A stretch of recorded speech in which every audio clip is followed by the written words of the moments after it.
Good morning, everybody. I had originally planned to be silly and have fun and,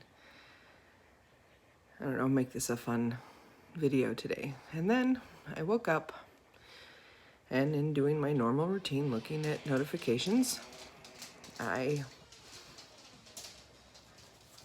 got angry and decided I'm going to talk about it today. I'm angry that our country is falling apart. It's falling apart in the sense that we have people who are in political offices that are trying to take power and rule our lives in such a way that they are throwing away our Constitution. And I know everybody's going to tell me, oh, it doesn't have anything to do with the Constitution. It doesn't have anything to do with your freedoms. It doesn't have anything to do with bullshit. Okay? Just going to call it as I see it right now. Bullshit. In Washington State, as of tomorrow, it is mandatory that businesses require you to wear a mask to enter their facility. If you do not wear a mask, they cannot do business with you. And if they decide to do business with you without wearing a mask, they can be fined by the Department of Labor and Industries. This from our governor, or should I say dictator, because that's what he's trying to be. There is no scientific data to back up the fact that this is going to stop the coronavirus from spreading. So now I'm going to tell you what I think about the coronavirus.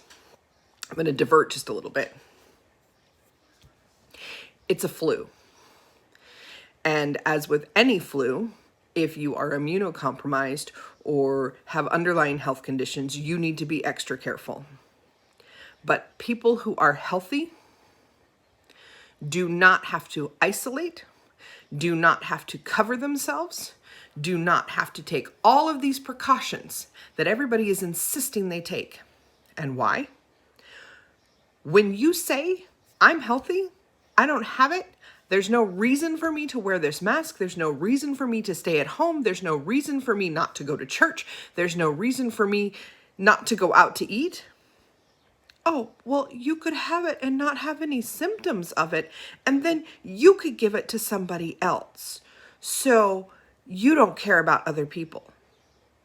Bullshit. Okay? As with any flu, your body needs to build up immunity. That's what happens. Now, I don't care if you do it through a vaccine, which I don't believe in the flu vaccine myself. I don't care if you do it through herd immunity. I don't care if you do it through catching it and getting over it yourself.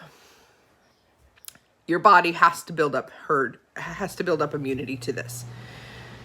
If you stay at home where everything is constantly sanitized, if you're constantly washing your hands, constantly taking all the good bacteria, everything that your body is used to dealing with every single day away, you are going to be more sick than anybody has ever seen before. Why? Because you're not letting your immune system do what it was designed to do. Simple. That's what it's for. God made our bodies, or the universe, or however you believe, in such a way that it is designed to fight off these diseases. Okay? Some of us will catch the diseases, and some of us won't. I'm not saying let people die. That's not my belief.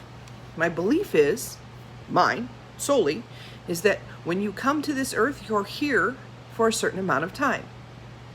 You don't leave until that time is up, meaning you don't die until it's your time. So if you die from COVID or from any other disease out there, it was your time. You don't go before and you don't go after. There is a plan. That's my belief.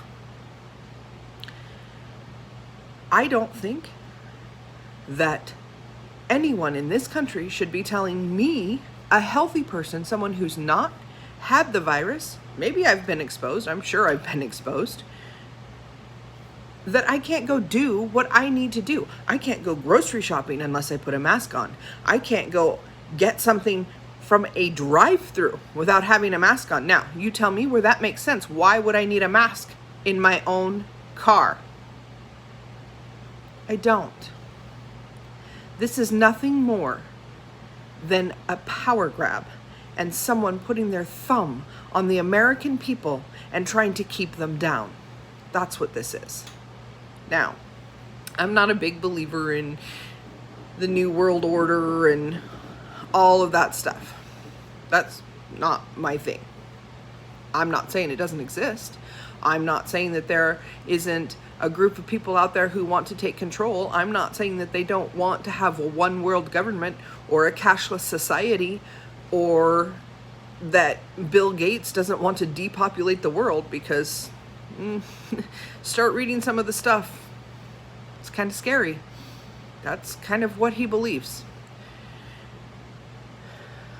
But our country is devolving into chaos and anarchy.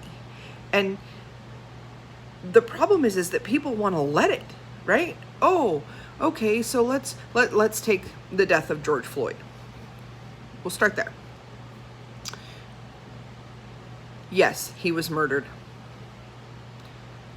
And here's the problem with this. A man was murdered by a corrupt cop. That is how the headline should read. But instead, we get a black man was murdered by a white cop. Why? Why do they do the headline that way? Because they know that it will cause a division between the American people. That's why. Here's the thing. I'm not going to say I don't see color. When I look at somebody, I don't see the color of their skin, because you do. Let's be honest. When someone is an African American or a Hispanic or Oriental, we see that difference. There's nothing wrong with seeing the difference. We can celebrate those differences. But just because your skin is a different color than mine doesn't make you any less or any more of a human or a person or anything than me. Nothing. There's nothing about you that makes you any less or more than me. And to sit there or to go out there and to riot and to scream and to protest and to say, I'm black, you're white, you owe me. I don't owe you anything. I didn't oppress you. I didn't keep you down. I didn't do any of the things that you think you are owed for. Number one, you didn't work on a plantation. You weren't owned. You weren't a slave. Sorry, unless you were almost 200 years old, you didn't. That's number one. Number two, I was never a slave owner. I didn't own a plantation. I didn't beat anybody. I didn't tell them that their name was something different as when you watch the movie Roots. I didn't do any of that stuff. Would never have done any of that stuff. It's not who I am. And I owe you nothing. Everything that I have in my life, I worked for. And here's the thing that you need to know. Do your research. Read your history. Every race has had slaves or been slaves. There's no in between. It's been done. And nobody owes anybody anything. It's the way that history reads. And the only way that that kind of thing stops is if we learn from history. So going out there and erasing it and taking it away so nobody knows what happened, you're doomed to repeat it. Meaning, let's think about this. Somebody is going to go out there and think that they can enslave another race. Is that what you're fighting for? Is that what all these people want? I don't think so. It seems to me that this is more about entitlement than anything else. Now, I'm not going to say every person of the younger generation thinks that they're entitled to anything. But I will tell you that if you start watching the way that the younger generations act, they have it in their heads that they are entitled to things without having to work for them. Things should just be given to them. Now, do I believe that in the inner cities that some of these black people live in some of the poorest conditions we've ever seen? You're darn right I do. Is that my fault? Simply by being born white, that's my fault? No. Here's the thing.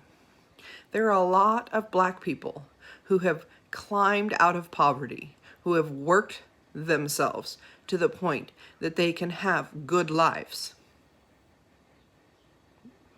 Nobody gave it to them. They worked for it. And that's what you have to do. You have to work for it. Now, do there need to be resources available to help those people? Yes. But here's the thing. Don't come to me saying that you're oppressed when there is so much black crime, black on black crime in those inner cities. I'm not doing that to you. You're doing that to you. Quit blaming other people. Stop blaming other people and take responsibility for your life. Now, this whole defund the police movement. Really? How many of you people out there that are screaming to defund the police would have been the first ones running into the towers on 9/11 to rescue people? Huh? I'm listening. I'm waiting. You wouldn't.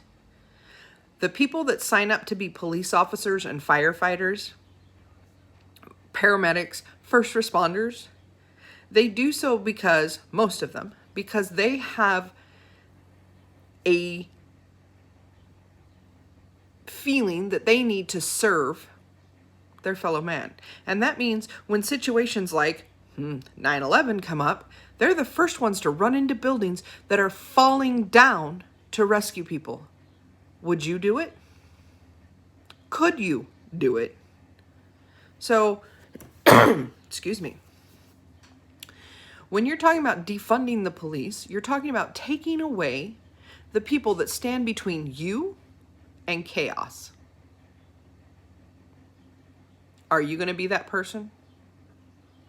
Are you going to stand between your family and chaos? Or are you going to be the first one screaming that nobody is there to protect you when someone tries to break into your house?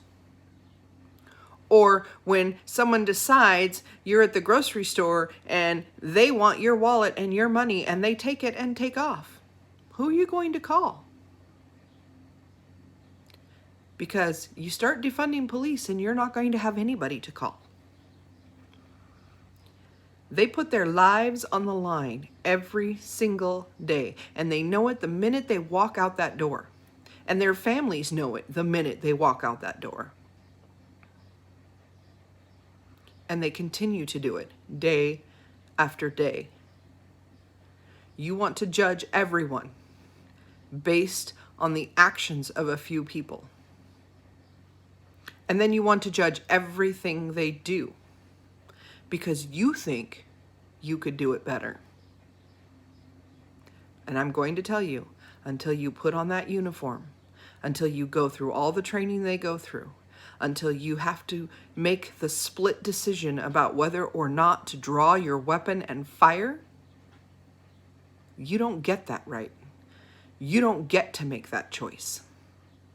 That isn't up to you. Now, I've talked about masks. I've talked about not necessarily Black Lives Matter, but the whole entitlement issue. I've talked about the police, defunding the police.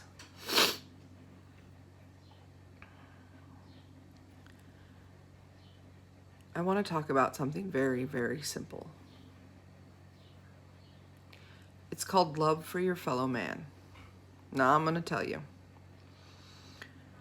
I've been in those positions where I just want to shake my head because I can't believe some of the things that come out of the mouths of some of the people that I talk to. But that doesn't mean that I wouldn't help somebody. We need to quit worrying about just me. We need to worry about everyone, right? And I know here comes the whole thing, but you just said, it's not about protecting everyone else when you're wearing a mask. Totally different. And I know you're going to say, no, it's not. You just contradicted yourself. We need to help everyone. So if that means that I don't come up and talk to you because you feel like you need to be protected, okay. I will respect your wishes. But then you need to respect mine. It's all about learning, taking responsibility, being the person that you think, no, not think, being the person that you were created to be. Okay? And everybody grows and matures and goes through things and does things, and that's just the way it is. That's how life is. But you were created to be a person, and that's who you need to be. And I think if people did more of that, we would have less of the chaos that we're seeing in our world. So I could go on and talk about a lot of other things, but I just needed to get it off my chest. And I need to say, it's time, people. It's time to stand up. Quit letting politicians dictate what we can and can't do. We have a constitution. We have the freedoms given to us by that constitution, and we need to keep fighting for those or we'll lose them completely. We need to stop. We need to stop taking away the people that stand between us and the chaos. We need to stop getting angry at those who protect us, because the people that you want to get rid of right now are the first people that you're going to want to call when stuff starts to happen. So, just a few words. Had to get it off my chest. Hope you all have a wonderful day. Bye.